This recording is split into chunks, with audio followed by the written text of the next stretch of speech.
Good morning. Welcome to Rise Up. I'm Alia Halal. Good morning. Welcome to Rise Up. I'm Irfan Alamgir. And we're joined here with Hadil Al-Khuli, our human rights reporter. How are you doing, Hadil? Thank you. I'm good. Thank you so much for having me again. How are you, Dr. I'm very good. Thank you, Hadil. What have you got for us this morning?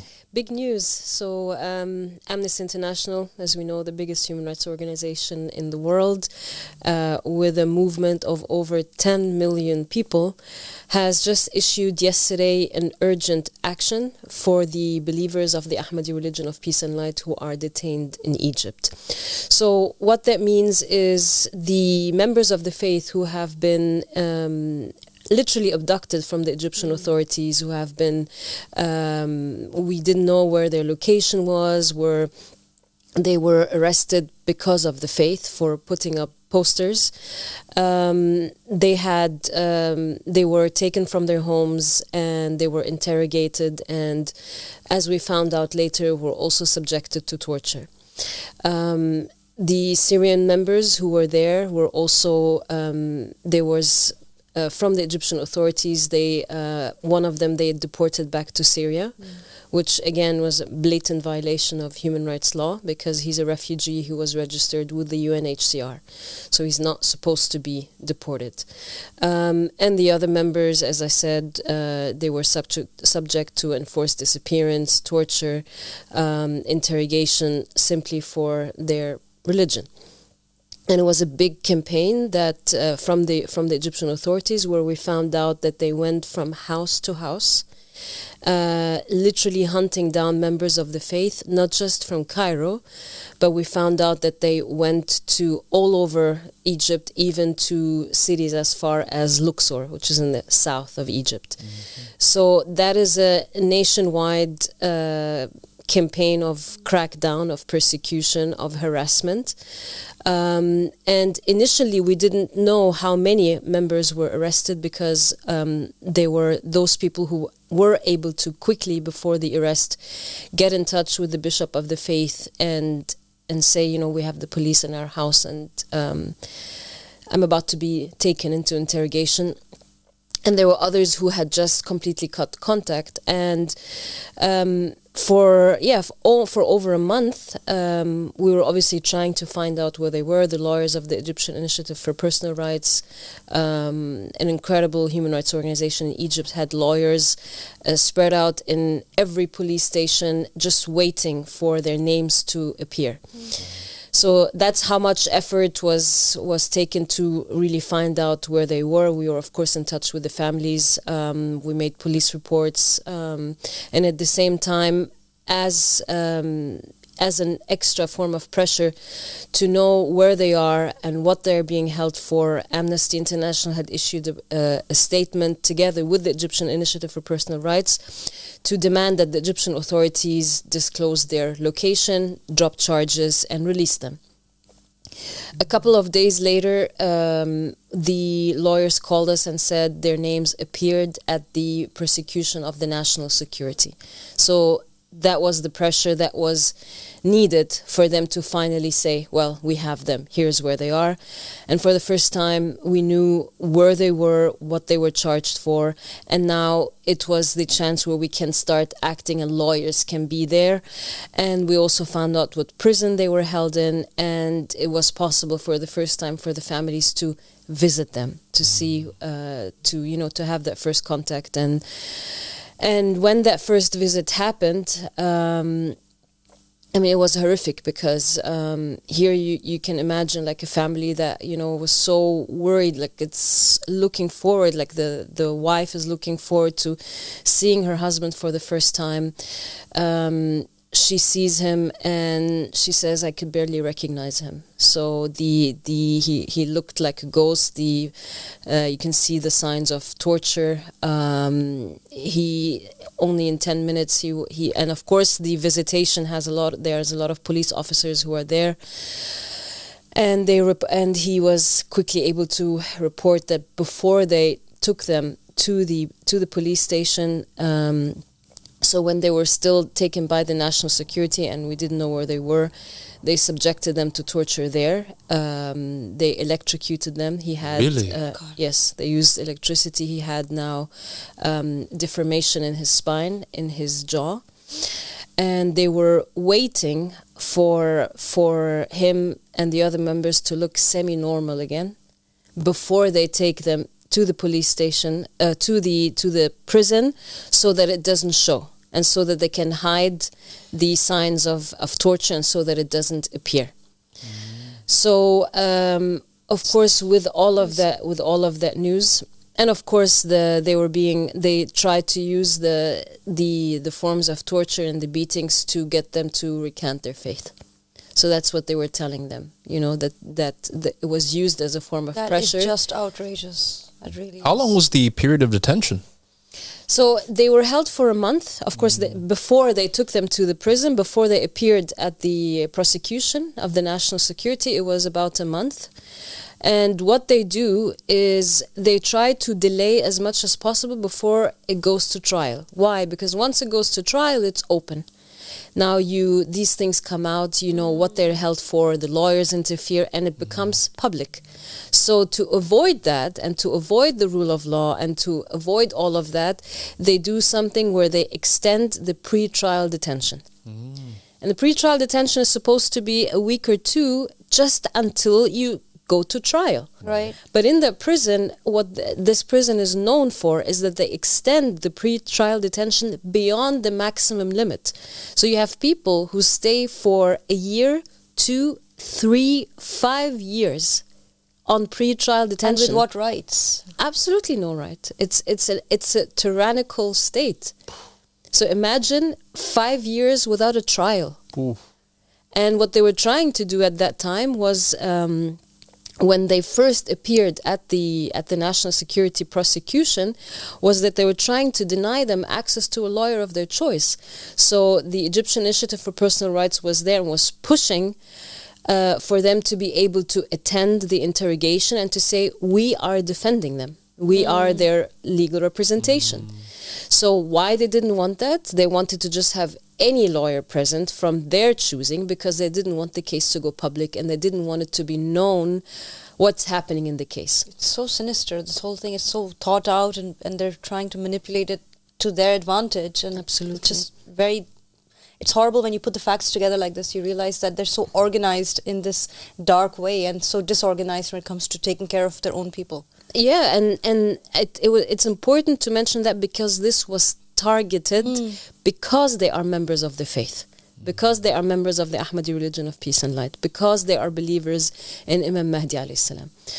So with all of these events, of course, the lawyers and the family pushed for the visitations as well because they were trying to deny the visitations of the families, again because they didn't want anything to come out. So with the help of the lawyers there, they were able to have the first visitations. They were able to get this information, and immediately now, and this was the big news, that Amnesty International issued an urgent action.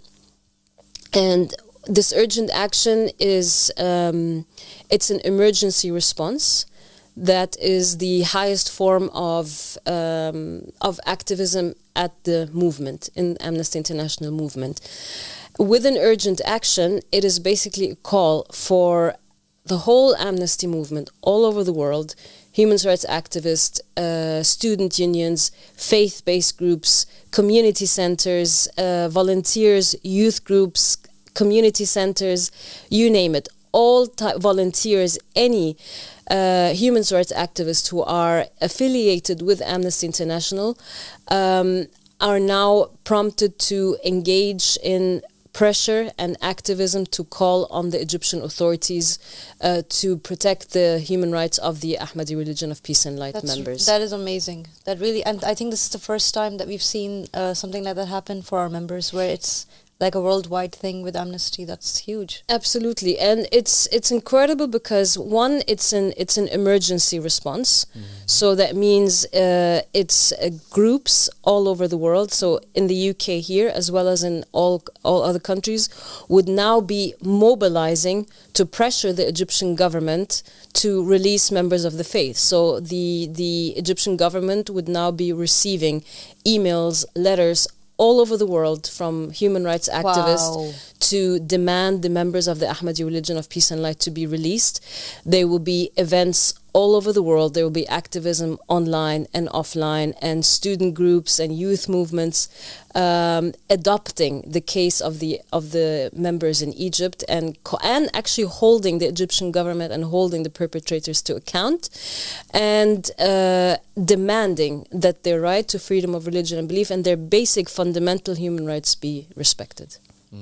Yeah, no, Hadil, this is amazing. This response, this emergency response in particular, to fast track the this kind of very brutal treatment that is being meted out in Egypt. And what is really concerning is what you said about that thing that you highlighted, is that they are being specifically targeted because they believe in Imam Mahdi. And that is a very disturbing reality, because then you think, well, where is this coming from? It's coming from somebody who is sitting right at the very top, kind of filtering this information down, and then the guards obey without using their intellect, and they are basically looking to jail and torture people who are trying to stay true to the will of the Prophet Muhammad. This is a great question mark that needs addressing. Yeah, but I think right now they are scared. I think they're terrified because, and that explains why the reason they were trying to keep it, away from the eyes of the public, because they know once it comes to the public, it's going to be a scandal for Egypt. I don't think they expected such a big international push.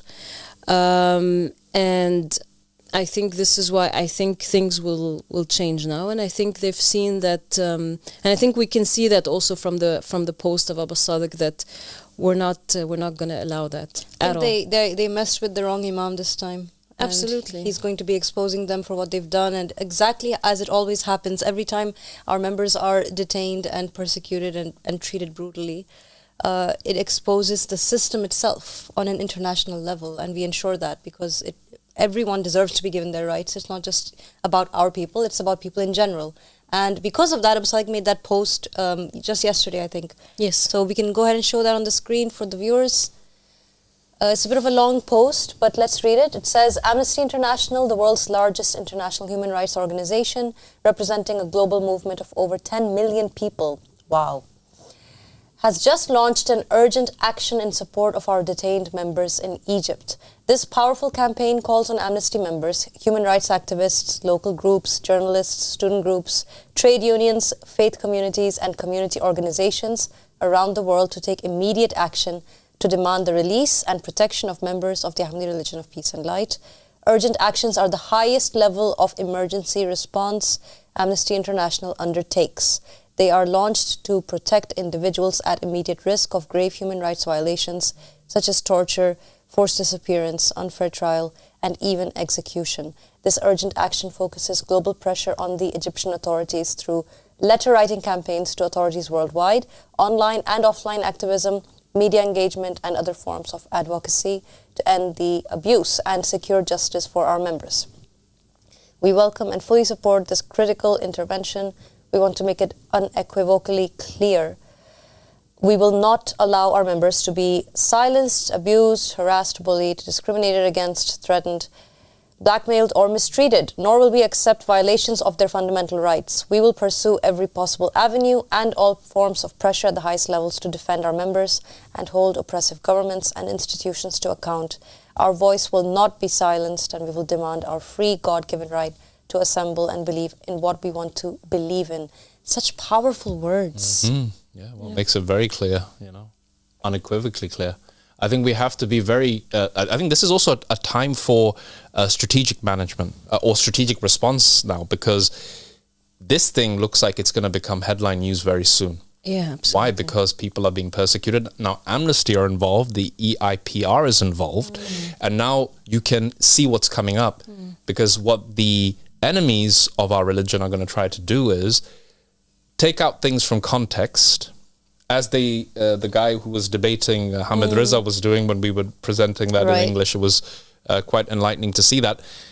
But now it's up to us to really push forward the will of the Prophet Muhammad and focus in on this thing, which is the central pillar of our call, right? The will of the Prophet, in which he said, these are the names of my successors. Yeah. And don't let them take people down this and, oh, that this was what happened in the third covenant and the second covenant and da-da-da-da.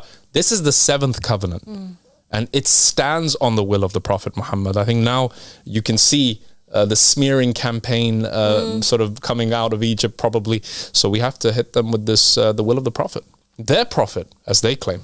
It shows the absolute hypocrisy. Absolute hypocrisy. So you are hunting down people who held on to the words of Prophet Muhammad sallallahu alaihi wasallam, and then you're claiming to be Muslim, and in your constitution you write that Islam is the religion of the state. What Islam? What Islam? You just, arrested the only people that held on to the words of Prophet Muhammad sallallahu alaihi wasallam. And that was their crime that justified them being tortured and detained like that. But they didn't harm anyone, they didn't hurt anyone, they didn't steal anything, they didn't commit murder, they didn't fornicate, they didn't do anything that hurts the law of God or man, and they get treated like that because they put a poster up and they believe that Imam Mahdi has appeared. It's very strange, but it's such a wake-up call, right? Yeah. Because it shows that there is that feeling of being threatened. I mean, are we seeing this happening with other minorities to this extent, where they're cracking down and tracing them and tracking them down and trying to find them and raiding their homes? And what are they so afraid of when it comes to the people of Abu Sadiq? And even at the posters, they had the frequency of the channel, which people are watching, and the picture of Abu Sadiq. And that's it. And the hadith about the companion of Egypt, or the mentioning of the companion of Egypt. So what are they so these are narrations in your books. This is a channel on your TV. This is the picture of the Imam. So that was enough to get the national security of Egypt so terrified. Exactly. And 8 people, right? Just it's not like now it's even more, Alia. Now there's 12 because they're probably rising up now because they went to other cities.